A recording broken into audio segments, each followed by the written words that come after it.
ರಾಜ್ಯದಾದ್ಯಂತ ಭೀಕರ ಮಳೆಯ ಅಭಾವದಿಂದ ಬಿತ್ತಿದ ಬೆಳೆಗಳೆಲ್ಲವೂ ಕೂಡ ಭೂಮಿಯಲ್ಲೇ ಒಣಗಿ ಕರಕಲಾದ ಮೇಲೆ ಸರ್ಕಾರ ಕೊನೆಗೂ 101 ತಾಲೂಕುಗಳನ್ನು ಬರ ಪೀಡಿತ ಅಂತ ಘೋಷಣೆ ಮಾಡಿ ಆಗಿದೆ. ಈಗ ಬೆಳೆ ಸಂಪೂರ್ಣ ನಾಶವಾದ ಮೇಲೆ ಇಷ್ಟೊಂದು ತಡವಾಗಿ ಎಚ್ಚೆತ್ತುಕೊಂಡಿದ್ದು ಯಾಕೆ ಸರ್ಕಾರ ಅಂತ ಪ್ರಶ್ನೆ ಮಾಡ್ತಾ ಇರೋದು ಒಂದ್ ಕಡೆ ಆದ್ರೆ, ಸಂಕಷ್ಟದಲ್ಲಿರುವಂತ ಅನ್ನದಾತರು ಸರ್ಕಾರದ ವಿರುದ್ಧ ತೀವ್ರ ಆಕ್ರೋಶವನ್ನು ವ್ಯಕ್ತಪಡಿಸಿ ಈ ಪ್ರಶ್ನೆಗಳನ್ನ ಕೇಳ್ತಾ ಇದ್ದಾರೆ.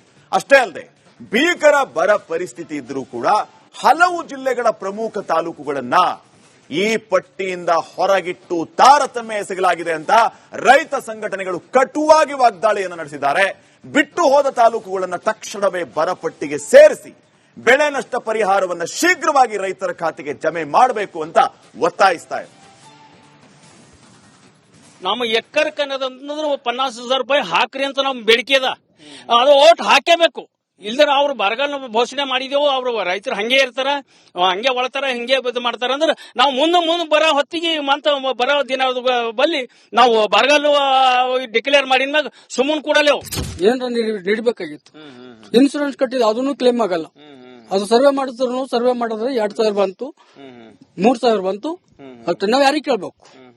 ಹೋದ್ಸಲ 4 ಎಕರೆ ಇನ್ಸೂರೆನ್ಸ್ ಕಟ್ಟಿದೆ, ಇನ್ಸೂರೆನ್ಸ್ ಅವ್ರು ಬಂದ್ ಸರ್ವೆ ಮಾಡ್ಕೊಂಡು ಹೋದ್ರು, ಮಳಿ ಬಿತ್ತು, 101% ಪೂರಾ ಬಿಟ್ಟಿನಿ ಸರ್. ನಾ ಮಳಿ ಬಿದ್ದಿ ಪೂರಾ ಲಾಸ್, ಒಟ್ಟೆ ಏನು ಕೈ ಬರ್ಲಿಲ್ಲ. ಬರ ಅಂತ ಘೋಷಣೆ ಮಾಡಿದ್ರೆ ನಮ್ಮ ಬರ ತೀರೋಲ್ದು. ಬರ ಅಂತ ಘೋಷಣೆ ಮಾಡಿದ್ಮೇಲೆ ನಮ್ದು ಏನೇನು ಈಗ ಈ ಭೂಮಿಲಿ ಏನೇನು ಒಣಗ್ತದೆ ಈ ಪ್ರಾಂತ್ಯದಲ್ಲಿ ಚನ್ನರಾಯಪಟ್ಟಣ ತಾಲೂಕಲ್ಲಿ ಇದನ್ನ ವೀಕ್ಷಣೆ ಮಾಡಿ ಅದ್ರ ತಕ್ಕಂತೆ ನಮಗೆ ಒಂದು ನಷ್ಟ ಪರಿಹಾರನ ಕಟ್ಟಿಕೊಡ್ಬೇಕು.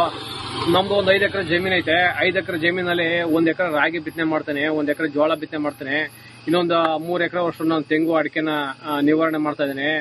1 ಎಕರೆ ರಾಗಿನ ನೀವು ಉಳುಮೆ ಮಾಡಿ ಬಿತ್ತನೆ ಮಾಡಿ ರೆಡಿ ಮಾಡಕ್ಕೆ 1 ಎಕರೆನ ಬಿತ್ತನೆ ಮಾಡಕ್ಕೆ ನಮ್ಗೆ 15,000-20,000 ರೂಪಾಯಿ ಖರ್ಚು ಬರುತ್ತೆ. ಅದು ಸಂಪೂರ್ಣವಾಗಿ ಅದು ಮೇಲಕ್ಕೆ ಬಂದಿಲ್ಲ ರಾಗಿ. ಅದು ಯಾವುದೇ ಬರಪೀಡಿತ ಪ್ರದೇಶಗಳು ಅಂತೇಳಿ ಘೋಷಣೆ ಮಾಡಿದಾಗ ಸರ್ಕಾರ ಅದಕ್ಕೆ ತಕ್ಕಂತಹ ಪೂರಕವಾಗಿರ್ತಕ್ಕಂಥ ಅನುದಾನಗಳನ್ನು ಬಿಡುಗಡೆ ಮಾಡೋದು ಮತ್ತು ರೈತರಿಗೆ, ಜನಸಾಮಾನ್ಯರಿಗೆ ಮತ್ತು ದನಕರುಗಳಿಗೆ ಅಗತ್ಯ ಇರತಕ್ಕಂಥ ಮೇವು ಮತ್ತು ಪರಿಹಾರ ಕಾರ್ಯಗಳನ್ನ ಸಮರೋಪಾದಿಯಲ್ಲಿ ಇವತ್ತು ಕೈಗೊಳ್ತಕ್ಕಂಥದ್ದು ಬಹಳ ಪ್ರಮುಖವಾಗಿರ್ತಕ್ಕಂಥ ಕೆಲಸ. ಕಲಬುರಗಿ ಜಿಲ್ಲೆಯನ್ನೇ ಪೂರ್ತಿ ಕೈ ಬಿಟ್ಟಿದ್ದಾರೆ. ಯಾಕ್ರಿ ಜಿಲ್ಲಾ ಉಸ್ತುವಾರಿ ಸಚಿವರೇ, ಏನಿದು ಅನ್ಯಾಯ? ಕಲಬುರಗಿ ಜಿಲ್ಲೆಯಲ್ಲಿ ರೈತರು ಏನು ಸಂತೋಷವಾಗಿದ್ದಾರ? ಬಿತ್ತಿದ ಬೆಳೆ ಹರಗಿದ್ದಾರೆ, ಇನ್ನೂ ಬಿತ್ತದೆ ಒಣ ಭೂಮಿಗಳು ಕೂತವೆ, ದನ ಕರುಗಳಿಗೆ ನೀರಿಲ್ಲ, ಮೇವಿಲ್ಲ, ಸಂಕಷ್ಟದಲ್ಲಿ ರೈತ ಸಾಯ್ತಾ ಇದ್ದಾನೆ.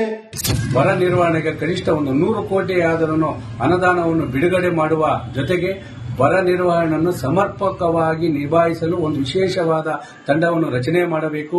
ಗ್ರಾಮೀಣ ಪ್ರದೇಶಗಳ ಕುಡಿಯುವ ನೀರು ಮತ್ತು ಜಾನುವಾರುಗಳಿಗೆ ಮೇವಿನ ಸಮಸ್ಯೆಯಾಗದಂತೆ ಕ್ರಮ ವಹಿಸಬೇಕು.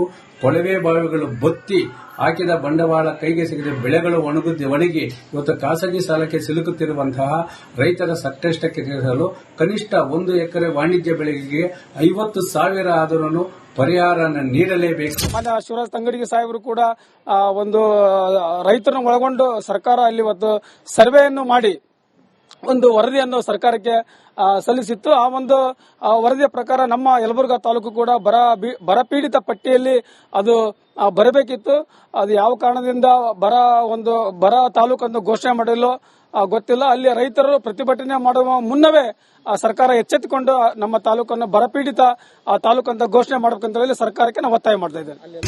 ಯಲಬುರ್ಗಾ ವಿಧಾನಸಭಾ ಕ್ಷೇತ್ರದ ಅವಳಿ ತಾಲೂಕುಗಳನ್ನ ಬರಪೀಡಿತ ತಾಲೂಕು ಎಂದು ಘೋಷಣೆ ಮಾಡುವಲ್ಲಿ ವಿಫಲವಾಗಿರ್ತಕ್ಕಂಥ ಕ್ಷೇತ್ರದ ಶಾಸಕರು ಹಾಗೂ ಉನ್ನತ ಶಿಕ್ಷಣ ಸಚಿವರಾಗಿರ್ತಕ್ಕಂಥ ಸನ್ಮಾನ್ಯ ರಾಯರೆಡ್ಡಿಯವರ ವೈಫಲ್ಯಕ್ಕೆ ಮತ್ತೊಂದು ಕನ್ನಡಿ ಅಂದ್ರೆ ಇದು ಇವತ್ತು ಯಲಬುರ್ಗಾ ತಾಲೂಕನ್ನ ಬರಪೀಡಿತ ತಾಲೂಕು ಎಂದು ಘೋಷಣೆ ಮಾಡುವಲ್ಲಿ ವಿಫಲವಾಗಿರ್ತಕ್ಕಂಥದ್ದು. ಮಳೆ ಅಂತೂ ಕೊಪ್ಪಳ ಜಿಲ್ಲೆಯಲ್ಲಿ ಎಲ್ಲೂ ಆಗಿಲ್ಲ. ಅಂಥದ್ರಲ್ಲಿ ಕೊಪ್ಪಳ ಮತ್ತು ಗಂಗಾವತಿ, ಕನಕಗಿರಿಯಲ್ಲಿ ಬರಗಾಲ ಅಂತ ಹೇಳ್ತಾರ. ಮತ್ತೆ ಅಲ್ಲಿ ಯಾಕೆ ಘೋಷಣೆ ಆಗಿಲ್ಲ? ಅಲ್ಲಿನೂ ಮಳೆ ಆಗಿಲ್ಲ. ಇಡೀ ಜಿಲ್ಲೆಯಲ್ಲೇ ಮಳೆ ಆಗ್ಲಾರ್ದೊತ್ನಾಗ ಕೆಲವು ತಾಲೂಕುಗಳಿಗೆ ಘೋಷಣೆ ಮಾಡಿ ಇನ್ನು ಕೆಲವು ತಾಲೂಕುಗಳಿಗೆ ಘೋಷಣೆ ಮಾಡದೇ ಇರೋದು ರಾಜ್ಯ ಸರ್ಕಾರ ಮಾಡ್ತಿರೋ ಒಂದು ತಾರತಮ್ಯದ ನೀತಿ ಇದು. ಈ ಕೂಡಲೇ ಕುಷ್ಟಗಿ ಮತ್ತು ಯಲಬುರ್ಗಾ ಕೂಡ ಬರಗಾಲ ಪೀಡಿತ ಅಂತೇಳಿ ಘೋಷಣೆ ಆಗಬೇಕು.